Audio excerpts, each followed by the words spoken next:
서울 청계천. 매서운 겨울바람이 청계천 물길을 따라 불어왔습니다. 사람들은 옷깃을 여미고 바삐 발걸음을 옮겼지만 한 노인은 그들과는 달리 발을 떼지 못한 채 주변을 두리번거리고 있었습니다. 낡은 모자 아래 드러난 얼굴은 세월의 흔적이 깊었고 그의 거친 손은 추위로 갈라져 있었습니다. 입고 있던 얇은 점퍼는 어깨 한쪽이 찢어진 채로 덜렁거렸습니다. 발에 걸친 낡은 운동화는 바닥이 닳아 있어 찬바람이 그대로 스며드는 듯 보였습니다. 저 사람이 또 왔네. 여기 매번 나타나더라. 노인을 힐끗거리던 직장인 무리가 수군거렸습니다. 누군가는 고개를 돌렸고 다른 이는 코를 막으며 지나쳤습니다. 하지만 아무도 말을 걸거나 그의 존재를 인정하려 하지 않았습니다. 노인은 잠시 멈춰서서 주변을 살폈습니다. 청계천의 물길이 반짝이며 흘러가고 있었지만 그의 눈은 흔들리는 물결 대신 벤치를 향하고 있었습니다. 그는 망설이며 벤치로 다가갔습니다. 다리를 약간 절룩이며 한 발 한 발 천천히 걸음을 옮겼습니다. 벤치에 가까워질수록 사람들의 시선이 노골적으로 쏠렸습니다. 마치 자신이 이곳에 있을 자격이 없다는 듯한 시선을 느끼며 노인은 움츠러든 어깨를 펴지도 못했습니다. 벤치에 앉은 노인은 주머니 속에서 무언가를 찾기 시작했습니다. 그때였습니다. 청계천 관리 직원으로 보이는 한 젊은 남자가 다가왔습니다. 그는 귀마개를 빼며 노인을 가리켰습니다. 어르신, 여긴 앉아 계실 곳이 아닙니다. 노인은 고개를 들어 그를 바라보며 천천히 대답했습니다. 그냥 잠시만 앉아 있으려는데. 젊은 직원은 말을 끊으며 고개를 저었습니다. 안 됩니다. 여기 앉아 있으면 다른 사람들이 불편해하니까 다른 데로 가세요. 노인은 잠시 말없이 그를 바라봤습니다.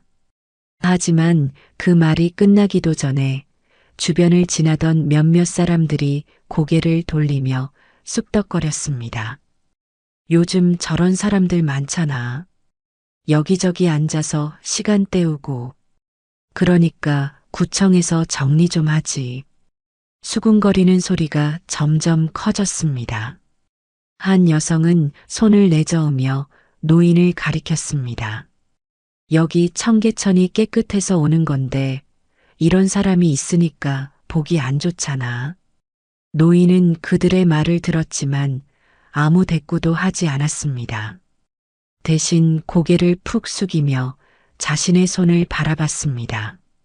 두꺼운 비닐봉지 안에 구겨진 서류들과 오래된 노트가 들어 있었습니다. 그는 떨리는 손으로 비닐봉지를 쥐며 자리에서 천천히 일어났습니다. 어디로 가야 하지? 그가 중얼거리며 벤치를 떠나려던 그때였습니다. 그의 앞으로 지나가던 아이가 장난삼아 그를 밀쳤습니다. 노인은 중심을 잃고 넘어지며 비닐봉지를 떨어뜨렸습니다.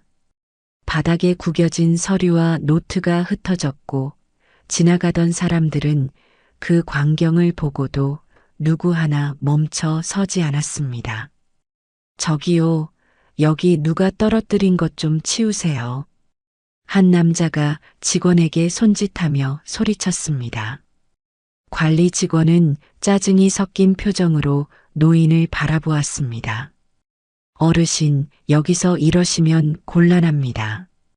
노인은 바닥에 떨어진 서류를 주우며 중얼거렸습니다. 미안합니다. 제가 금방 치울게요.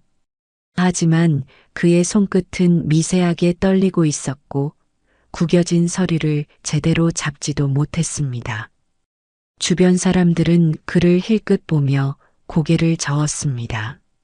아휴, 진짜 이런 사람들 좀 안 왔으면 좋겠어. 이게 무슨 꼴이야? 노인은 서류를 모두 주운 뒤 천천히 자리에서 일어났습니다. 비닐봉지를 단단히 쥐며 다시 발길을 옮겼지만 그의 어깨는 한층 더 움츠러들어 있었습니다. 그의 뒤를 지나던 한 아이가 소리쳤습니다. 저 사람 진짜 노숙자 같아. 그 말에 노인은 걸음을 멈추고 잠시 하늘을 올려다보았습니다.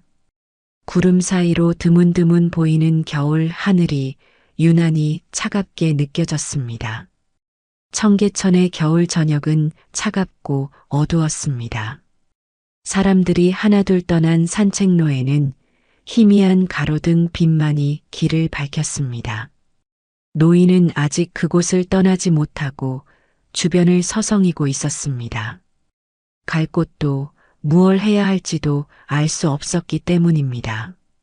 낡은 비닐봉지를 손에 꼭 쥔 채 추위와 외로움을 견디고 있을 때였습니다. 어르신, 여기서 뭐하고 계세요? 부드러운 목소리가 들려왔습니다.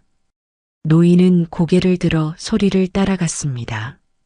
어두운 관리실에서 한 중년 남성이 나와 다가오고 있었습니다. 청계천 야간 경비원인 박준석이었습니다. 준석은 노인을 위아래로 훑어보았습니다. 낡고 초라한 옷차림에 야윈 얼굴, 그저 남루한 노숙자로 보였습니다. 하지만 그 눈빛만큼은 어딘가 익숙하고 묘한 깊이를 가지고 있었습니다. 너무 춥지 않으세요? 여기 오래 계신 것 같은데. 노인은 머뭇거리며 대답했습니다. 그냥 갈 데가 없어서요. 준석은 깊은 한숨을 내쉬었습니다. 그는 잠시 주위를 둘러보더니 노인을 관리실로 안내했습니다. 따뜻한 데서 잠깐 쉬고 가세요. 노인은 고개를 끄덕이며 관리실로 들어갔습니다. 작은 전기난로가 돌아가는 관리실은 세상 그 어디보다 따뜻하게 느껴졌습니다. 준석은 노인을 앉힌 뒤 자신의 도시락 가방에서 따뜻한 어묵 국물을 꺼내 건넸습니다. 이거라도 드셔보세요. 몸이 좀 녹을 겁니다. 노인은 국물 한 모금을 삼키며 작은 목소리로 말했습니다. 고맙습니다. 이름이라도 좀 알려주시겠어요? 저는 박준석입니다. 올해 50대였는데 야간 경비원으로 일하고 있습니다. 준석 씨 고맙습니다. 저는 이름이. 노인은 잠시 말을 멈췄습니다. 뭔가 기억하려 애쓰는 듯한 표정을 지었지만 결국 고개를 저었습니다. 제 이름도 잘 기억나지 않네요. 죄송합니다. 준석은 아무 말 없이 고개를 끄덕였습니다. 다음 날 아침 관리실에 있던 준석과 노인은 예상치 못한 방문객들을 맞았습니다. 청계천 상점을 관리하는 관리자와 또 다른 직원들이 들이닥쳤습니다. 박 씨, 어제 이 노숙자를 관리실에 들였다고요? 관리자는 준석을 노려보며 따지듯 물었습니다. 준석은 당황하며 대답했습니다. 그냥 너무 추워 보이셔서 잠깐 쉬게 해드렸습니다. 그렇게 자기 맘대로 하면 어떻게 합니까? 여긴 공공시설이고 이런 분들 함부로 들였다가 문제가 생기면 누가 책임질 겁니까? 관리자의 목소리가 점점 날카로워졌습니다. 그는 옆에 서 있는 노인을 흘끗 보며 코웃음을 쳤습니다. 보세요. 이분 때문에 청계천 이미지가 다 망가지잖아요. 냄새도 나고.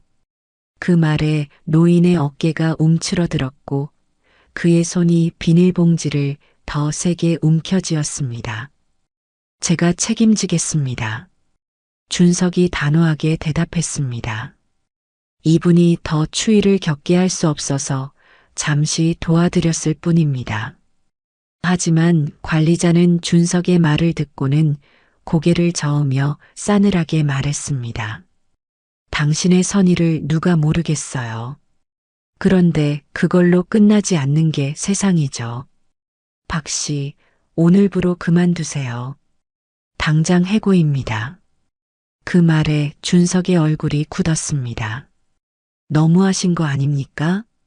준석이 항의했지만 관리자는 한마디로 일축했습니다.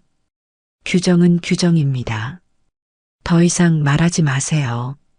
노인은 이 광경을 지켜보며 입술을 꽉 깨물었습니다. 하지만 그는 아무 말도 하지 못한 채 손을 덜덜 떨었습니다. 준석은 관리실을 정리하며 조용히 말했습니다. 걱정하지 마세요. 제 선택이었으니까요. 괜찮습니다. 준석은 관리실에서 자신의 물건을 정리하며 한숨을 쉬었습니다. 작은 사물함 안에는 자잘한 개인 물건 몇 가지와 늘 가지고 다니던 도시락 가방이 전부였습니다. 경비원 유니폼을 벗는 그의 손끝이 미세하게 떨렸습니다. 마치 지금 이 순간이 그의 자존심까지 벗어던지는 것처럼 느껴졌습니다. 내가 잘못한 건 없는데. 그는 속으로 되뇌었지만 그 말은 공허하게 들릴 뿐이었습니다. 관리실을 떠나는 순간 몇몇 동료들이 애써 시선을 피하며 인사도 하지 않았습니다. 저마다의 안위를 걱정하는 듯 보였습니다. 청계천을 따라 걷는 동안 준석의 머릿속은 뒤엉켰습니다. 겨울바람이 매섭게 불었지만 그의 마음은 더 얼어붙는 듯 했습니다. 어디서부터 잘못된 걸까? 그는 자신에게 묻고 또 물었습니다. 어제 노인을 돕던 순간 그는 분명 자신이 옳은 일을 하고 있다고 믿었습니다. 하지만 그 결과는 뜻밖의 해고 통보였습니다. 버스 정류장에서 기다리며 그는 불현듯 통장 잔고를 떠올렸습니다. 통장은 월급날마다 금방 바닥났습니다. 딸의 학비와 생활비, 늙은 어머니의 병원비, 그리고 밀린 공과금까지 그의 삶은 늘 간신히 이어지는 줄타기와 같았습니다. 이번 달도 버틸 수 있을까? 그는 한숨을 내쉬며 구겨진 버스카드를 손에 쥐었습니다.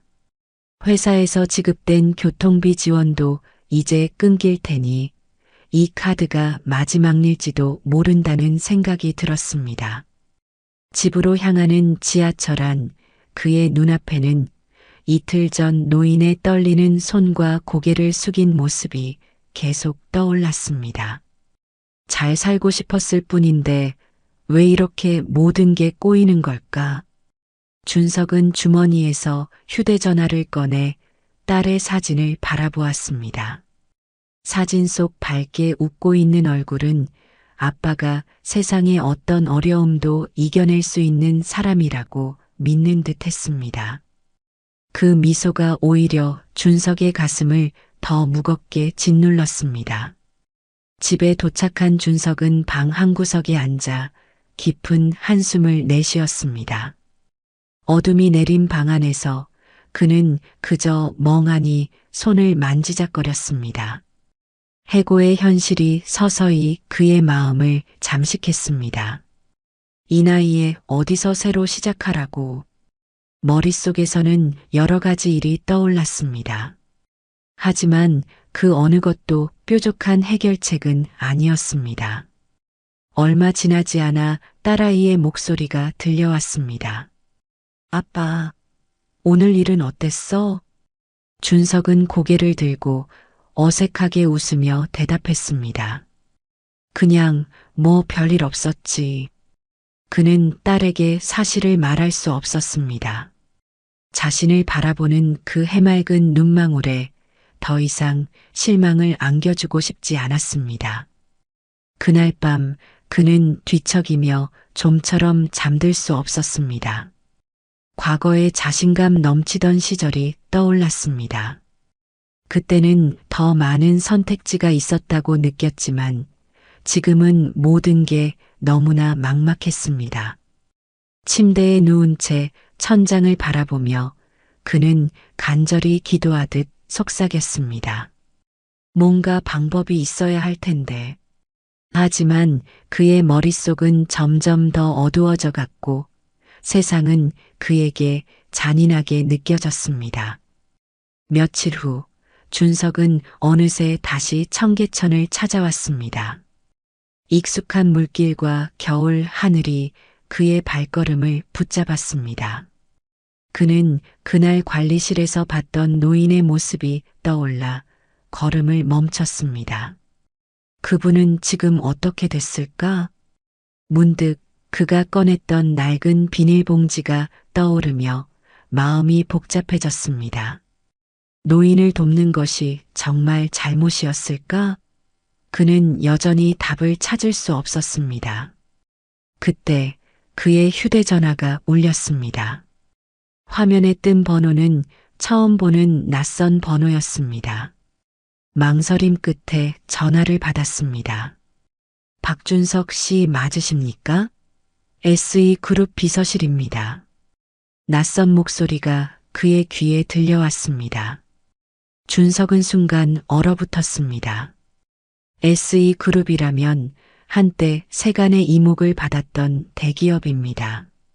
그곳에서 자신에게 전화를 건 이유는 도무지 짐작이 되지 않았습니다. 무슨 일로?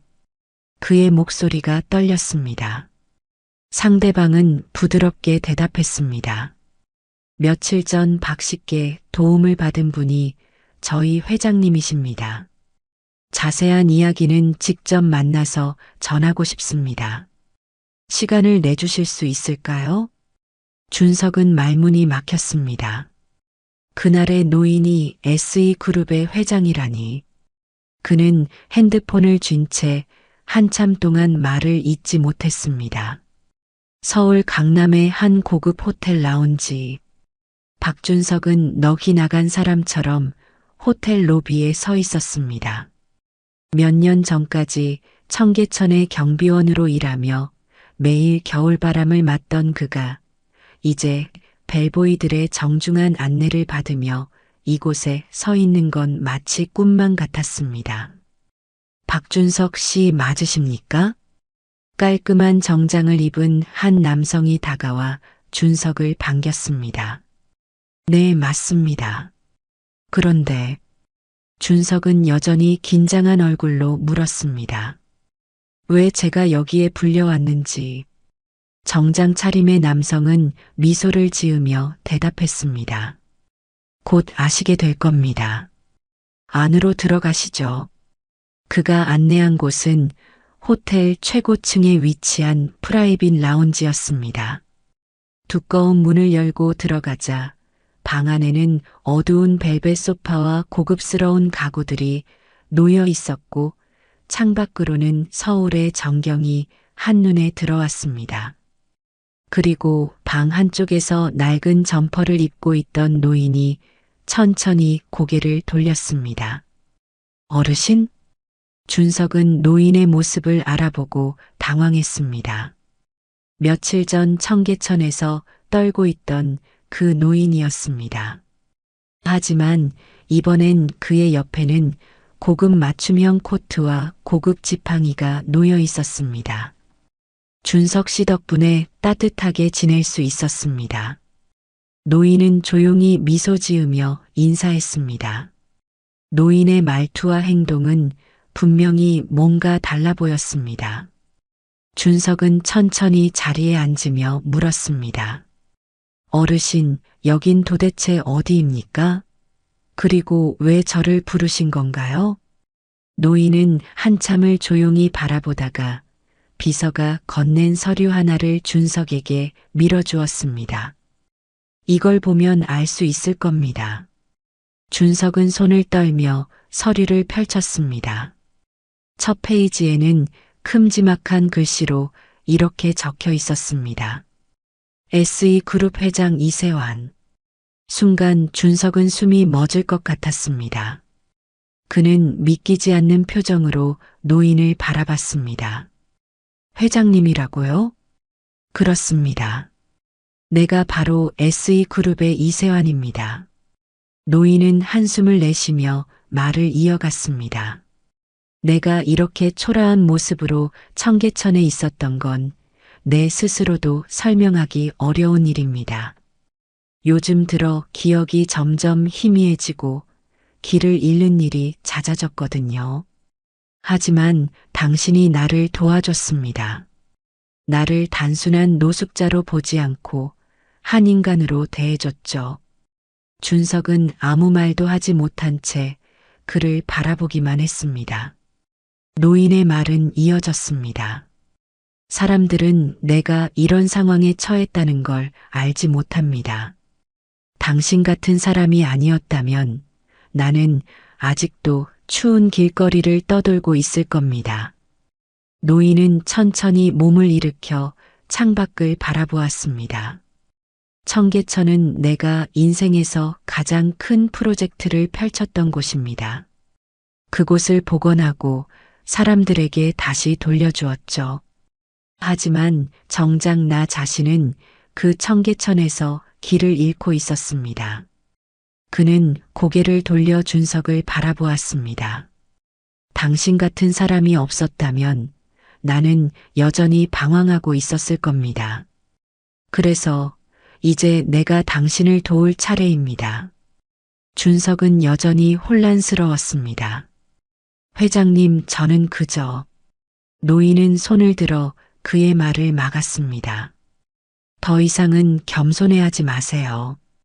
당신이 나를 도운 건 단순한 동정이 아니었어요. 인간에 대한 따뜻한 마음이었죠. 그런 사람이라면 더 큰 일을 할 수 있습니다. 그날 이세환 회장은 준석에게 뜻밖의 제안을 했습니다. SE그룹에서는 다음 달부터 청계천을 중심으로 한 새로운 프로젝트를 시작합니다. 도시 환경 개선과 함께 소외된 이웃을 위한 지원 사업을 할 예정입니다.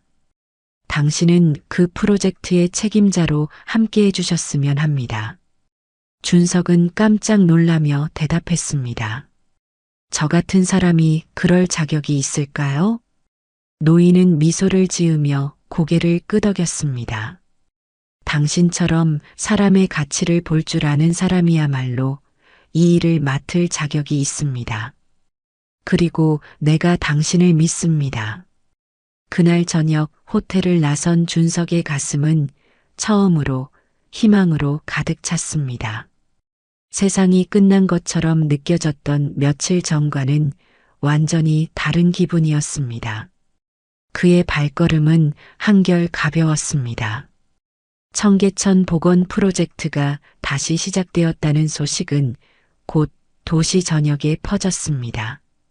SE그룹이 주관하고 박준석이 프로젝트의 책임자로 임명되었다는 사실에 모두가 놀랐습니다.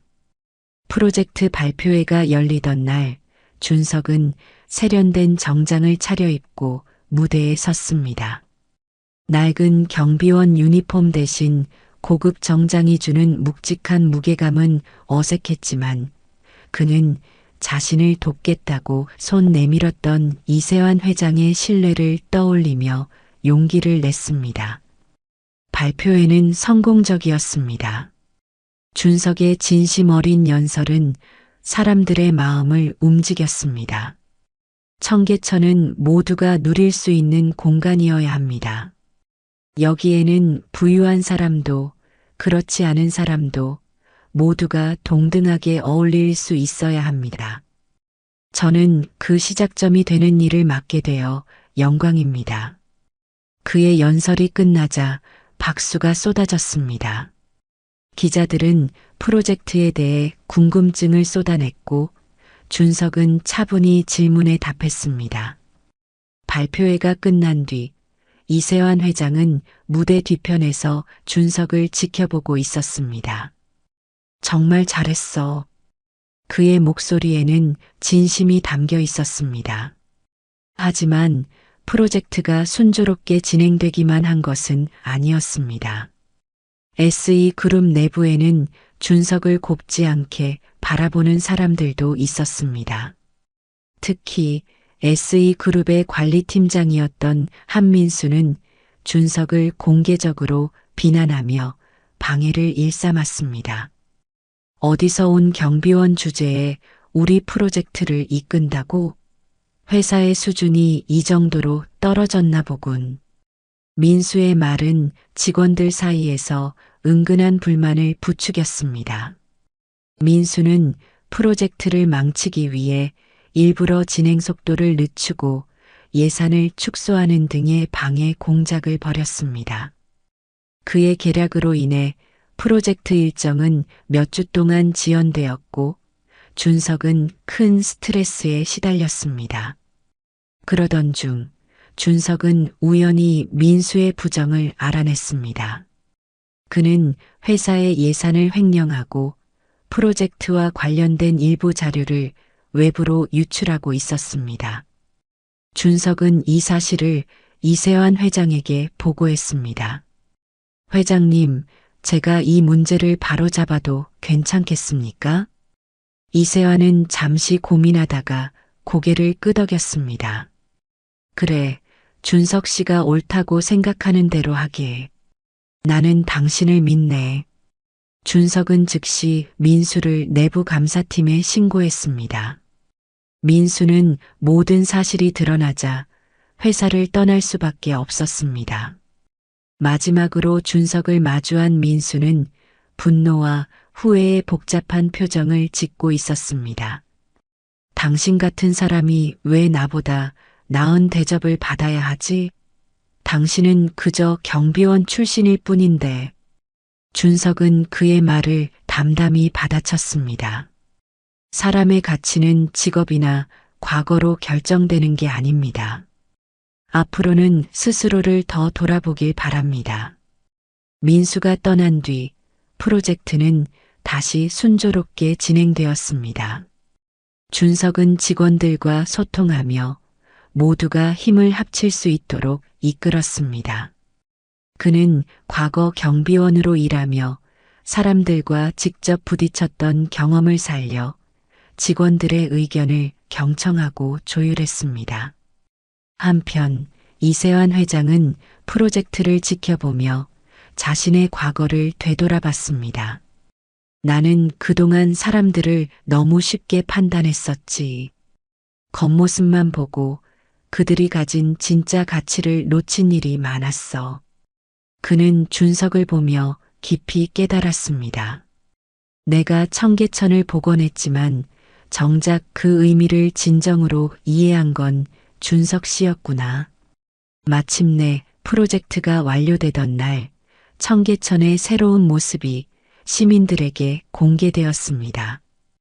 깨끗한 물길과 주변에 새롭게 꾸며진 산책로는 많은 사람들을 불러 모았습니다. 준석은 프로젝트를 축하하는 행사에서 연설하며 말했습니다. 이 모든 것은 혼자가 아니라 모두가 함께 이뤄낸 결과입니다. 앞으로 청계천이 모든 사람들에게 따뜻한 안식처가 되길 바랍니다. 행사 후 이세환은 준석에게 다가와 악수를 청했습니다. 정말 자네 덕분에 이 프로젝트가 성공할 수 있었네. 고맙네, 준석 씨. 아닙니다. 회장님이 기회를 주셨기 때문에 가능한 일이었습니다. 준석은 자신에게 주어진 기회를 통해 더 큰 자신감을 얻었고 이세환 회장은 과거의 잘못을 반성하며 새롭게 성장했습니다.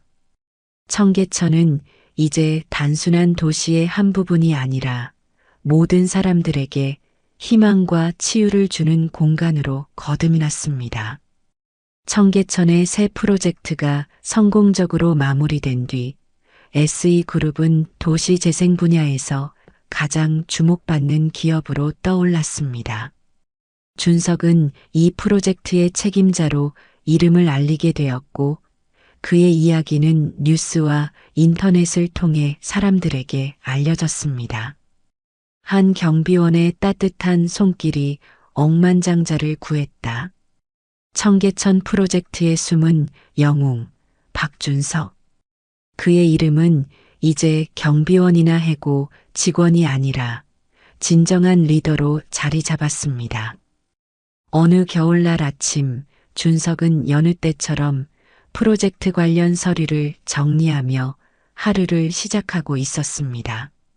그때 익숙한 목소리가 그의 사무실 문을 두드렸습니다. 준석 씨, 들어가도 되겠나? 문을 열고 들어온 사람은 이세환 회장이었습니다. 그는 여전히 점잖고 조용한 모습이었지만 준석에게만큼은 한결 다정한 표정이었습니다. 회장님, 무슨 일이십니까? 준석이 놀란 얼굴로 묻자 이세환은 웃으며 답했습니다. 별건 아니네. 그냥 자네가 잘 지내고 있는지 확인하러 왔지. 두 사람은 사무실 창가에 앉아 커피를 나누며 이야기를 나눴습니다. 이세환은 청계천을 다시 찾을 때마다 마음이 벅차오른다고 했습니다. 내 인생에서 가장 큰 의미를 남긴 곳이 바로 청계천이네. 하지만 이제는 자네가 그곳에 새로운 이야기를 만들어가고 있군. 준석은 미소 지으며 대답했습니다. 모든 것은 회장님께서 제게 기회를 주셨기 때문에 가능한 일이었습니다. 이세환은 잠시 침묵하다가 입을 열었습니다. 준석 씨, 자네를 볼 때마다 늘 같은 생각을 하네. 나는 청계천을 물리적으로 복원했지만 자네는 사람들의 마음을 복원했네. 그게 진정한 의미라고 생각하네. 그날 오후 준석은 사무실 창밖을 바라보다가 맞은편에서 작은 점포를 정리하고 있는 사람을 발견했습니다. 바로 한때 자신을 괴롭혔던 관리팀장 한민수였습니다. 그는 SE그룹에서 해고된 뒤로 여러 곳을 떠돌다 결국 작은 가게를 운영하며 생계를 이어가고 있었습니다. 민수는 우연히 준석의 시선을 느끼고 고개를 들었습니다. 눈이 마주쳤지만 그는 고개를 숙이며 피했습니다. 준석은 그를 바라보며 생각에 잠겼습니다. 사람은 실수를 통해 배우는 법이지. 나도 그랬고 민수도 언젠가는 깨닫겠지. 몇 달 후 이세환 회장은 준석을 따로 불렀습니다. 그는 이번에 새롭게 시작할 사회공헌 사업에 대해 이야기하며 한 가지 부탁을 했습니다. 내가 점점 더 기억이 흐려지고 있어. 언젠가는 정말로 내가 누구인지조차 잊게 될지도 몰라. 하지만 내가 세상에 남기고 싶은 건 내 이름이 아니라 내 가치일세. 자네가 그 일을 계속 이어주었으면 좋겠네. 준석은 묵묵히 그의 손을 잡고 고개를 끄덕였습니다. 회장님께서 남기신 가치를 이어가겠습니다. 그게 제가 받은 은혜를 갚는 방법이겠죠. 그날 저녁 준석은 청계천을 산책하며 새롭게 꾸며진 산책로를 천천히 걸었습니다.